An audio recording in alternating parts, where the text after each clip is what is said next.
E aí, gente, tudo bem? A gente está aqui com o tema Enem, né? Voltamos a discutir Enem, pensando no Enem 2021, né? Na edição efetivamente deste ano, enfim. E o assunto que eu trouxe para vocês, na verdade, o tema, né? O assunto é mulher e o tema é avanços da participação feminina em diversos setores da sociedade brasileira. Eu já quero começar essa discussão provocando reflexões que certamente muitos e muitas de vocês já vêm fazendo, e que eu considero bastante importante, né? Quando a gente tem um fortalecimento do movimento feminista, é importante a gente pensar que esse movimento passa a ter voz majoritariamente por conta das mulheres brancas. E aí havia uma reivindicação dessas mulheres que se você for ler, por exemplo, Angela Davis, você vai ver essa retrospectiva histórica, né? Você tinha aí uma reivindicação dessas mulheres oriundas de classe média, que seus maridos trabalhavam, a reivindicação era que elas fossem para o mercado de trabalho.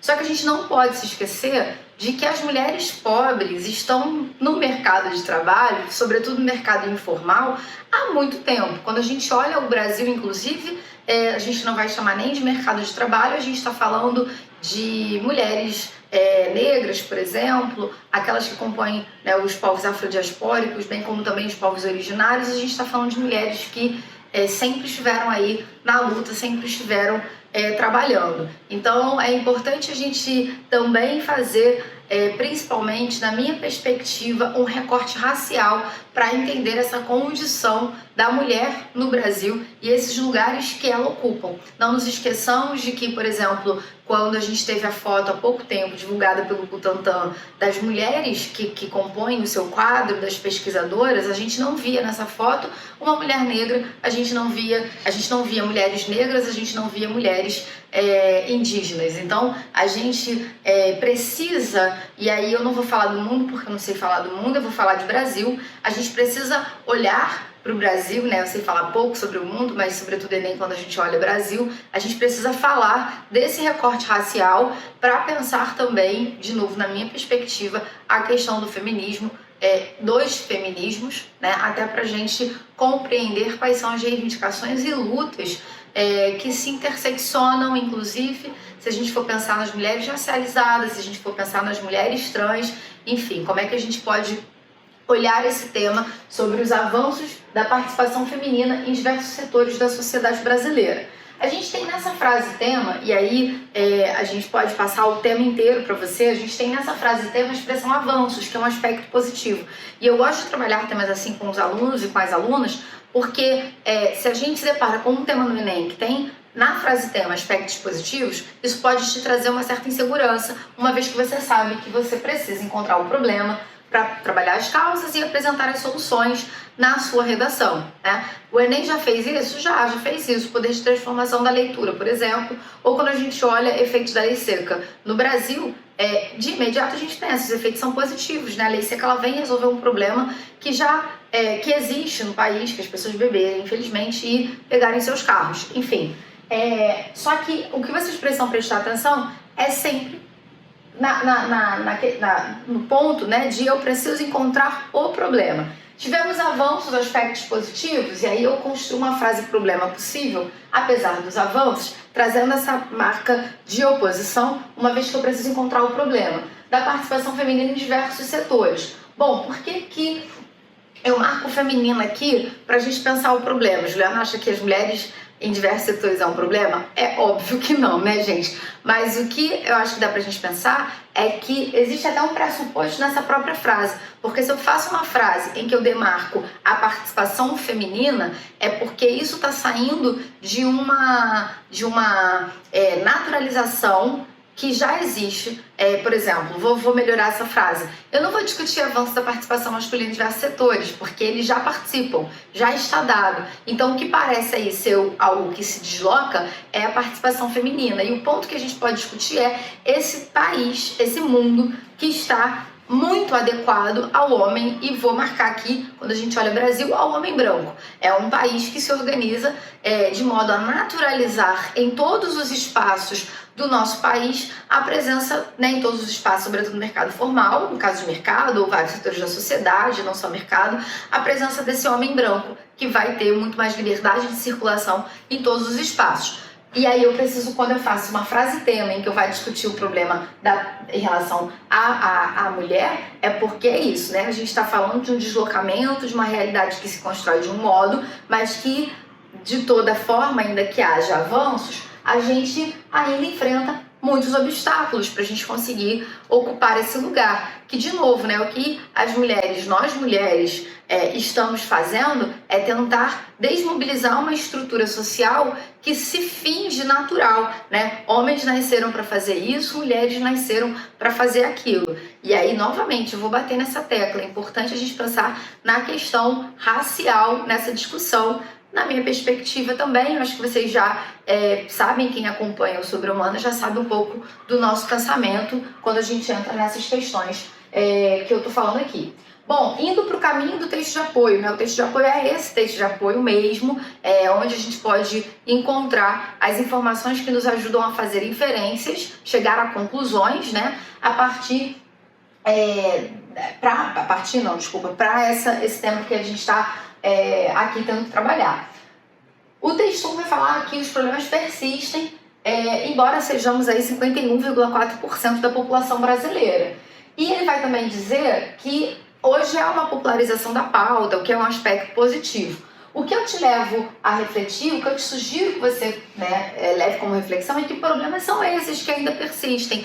Bom, a gente tem conseguido alcançar alguns espaços que antes a gente não conseguia acessar, né? A gente tem acessado esses espaços, mas tem sido tão fácil, né? Quando a gente olha o dia a dia da mulher, a mulher ela tem que dar sempre muito mais do que o homem tem que dar para demonstrar uma competência, né? A Bárbara mesmo sempre falava, né, quando a gente trabalhava na mesma empresa, enfim, a gente agora está na nossa empresa, né, aqui o Sobre Humanas, mas a Bárbara sempre comentava assim, a mulher tem que dar sempre 120%, né? Então isso é uma questão. Quando a gente vai para o tema sobre saúde mental, se você se lembrar desse tema lá, o Enem te dá um quadrinho em que ele coloca que o gênero feminino, né, as mulheres são as que mais sofrem de saúde mental. Pô, por que será?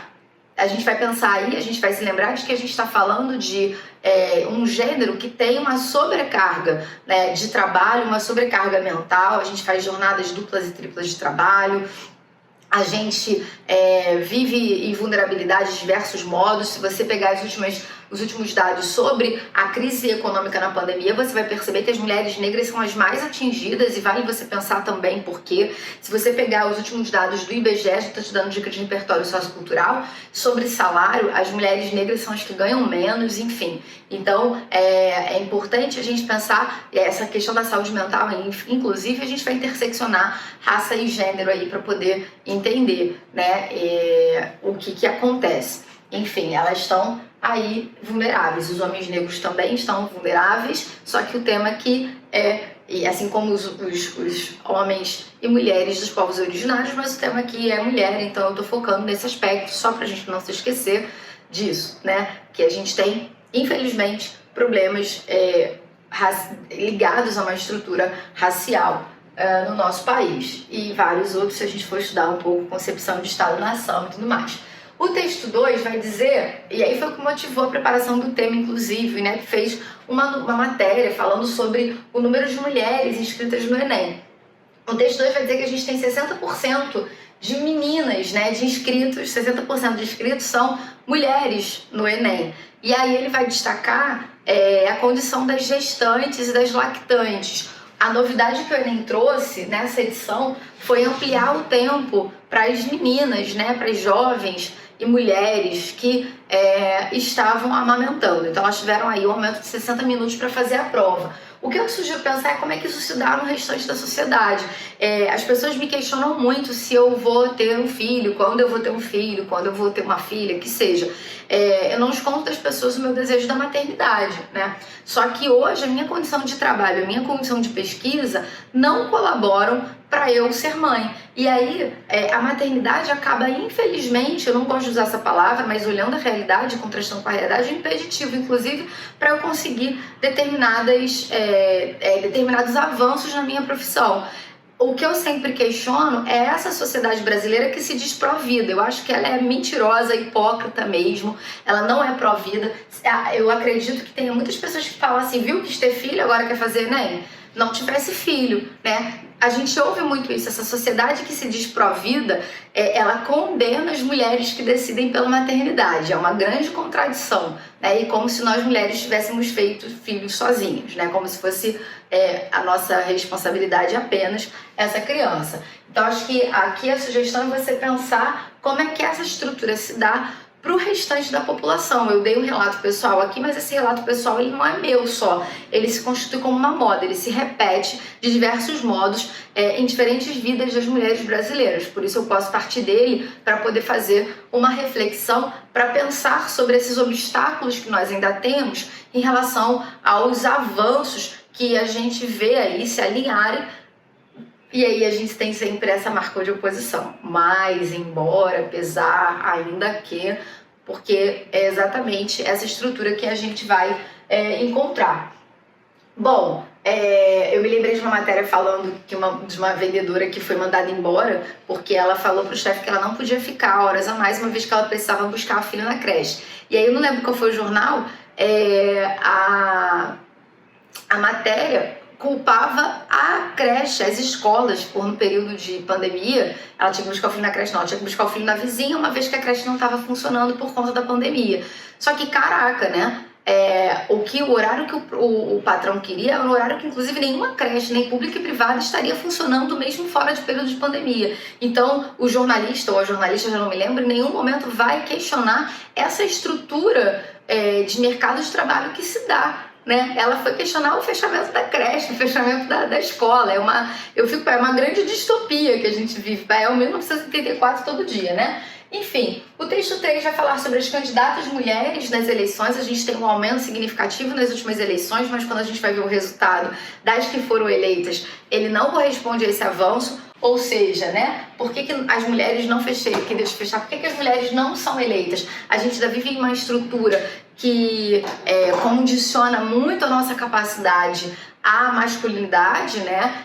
Se nós temos maridos, eles nos ajudaram a pensar, ou ela é muito boa porque ela tem um jeito aí, geralmente vai ter um jeito mais masculinizado, ou, né, caso contrário, a gente tem a nossa competência sendo muitas vezes questionada. Eu me lembro uma vez um aluno perguntou para mim se eu tinha certeza que ele podia usar o nós na redação. E aí eu falei, eu olhei para ele, né, e ri na hora, porque eu tenho mais de 10 anos de sala de aula, enfim, estudo pra caramba isso que eu tô fazendo, tenho aí qualificação profissional e sou questionada se eu tenho certeza sobre uma coisa que é basicona da estrutura da redação para vestibular, enfim. Texto 4 vai dizer pra gente que 43% das donas de negócios são mulheres, enfim, né? Tem um número significativo, mas 30% das empresas têm mulheres como sócias, mas desses 30%, 73% são microempresas. E desse quantitativo todo que tem mulheres como sócias, a gente está falando de MEI, que é o meu caso, por exemplo, eu tive que fazer um MEI ano passado. Então, assim, né, eu tô rindo porque chega a ser engraçado a gente pensar que a gente é dona de uma empresa, mas é porque a gente foi MEI, a gente está aí muitas vezes sofrendo o impacto da precarização do trabalho, da flexibilização das leis de trabalho, de toda a nossa dificuldade de conseguir entrar no mercado de trabalho. Das grandes empresas, a gente só tem 0,2% de mulheres, né? E é isso. Eu acho que esses dados, tem mais dados nesse último texto, você pode ter acesso a ele. Esses dados demonstram pra gente essa nossa dificuldade de avançar em diversos setores, porque se naturalizou aí que a mulher deve estar só em determinadas áreas da sociedade, porque existiria dentro dessa concepção uma capacidade inerente à nossa natureza para trabalho, né, relacionados a gêneros, enfim. E de novo, né, acho que vale vocês buscarem como repertório essa história do nosso país que se configura na exploração de povos, né, a partir da perspectiva de racialização dos sujeitos. Como é que isso se configura para a mulher negra, para a mulher indígena, essa grande dificuldade. É isso, gente. Espero ter ajudado e até a próxima.